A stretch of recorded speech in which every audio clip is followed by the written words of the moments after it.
જય સ્વામિનારાયણ બધા પૂજા પાઠ કરીને ભગવાનને કર્યા દંડવત પ્રણામ. ભગવાન મમ્મી પપ્પાને પગે લાગીને સૂરજનારાયણ દર્શન કર્યા. અમને આપી દીધી રોટલી. આજે તો છે ભાઈ ખોડિયાર જયંતિ. પોગી ગયા પછી ઓફિસે પંચ કરીને ભગવાનને લાગ્યા પગે અને ટાસ્ક લખીને બેઠા કામે. આ ડીપસીક એવું છે ચેટ જીપીટી ના કોમ્પિટિશનમાં. હાલો તે જોઈ લેવી.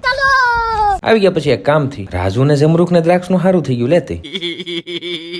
આ જરાક થોડું અઘરું કામ હતું, હાથ તો અહીંયા જ વાગી ગયા. પછી મશીન કર્યું બંધ. બીજા દિવસે પૂજા પાઠ કરીને ભગવાનને કર્યા દંડવત ને ભગવાન મમ્મીને પગે લાગીને પોગી ગયા ઓફિસે. હાથ તો દ્વાર ખુલ્લા જ છે. વાહ ભાઈ. ભગવાન લાગ્યા પગે ને ટાસ લખીને બેઠા કામે. પછી ચડાવી ઘડીક વન ડે ને બેઠા ભાઈ ખાવા. ઘરની બનાવેલી સિંગો. જરા કે કંપની સાથે કોલેબોરેશન ની મીટિંગ હતી તો એના બધા ડોક્યુમેન્ટ રિવ્યુ કરવા બેઠા. મેચ ની જગ્યાએ મેચ, પણ કામ તો અટકવું ન જોઈએ ભાઈ. આપણે તો મીટિંગમાં પધારી ગયા હતા પણ કંપની આવી જ નહીં. બોલો વિચાર છે હવે ક્લાઉડ શીખવાનો. પછી લાસ્ટ માંથી વિશાલભાઈ મીટિંગ એ લીધી ને પોગી ગયા લોકેશને પ્રેક્ટિસમાં. ઢોલકપુર વાળા ઢોલકરામ બેહી તો ગયા પણ મળવા ચાલુ ક્યાંથી થાય છે?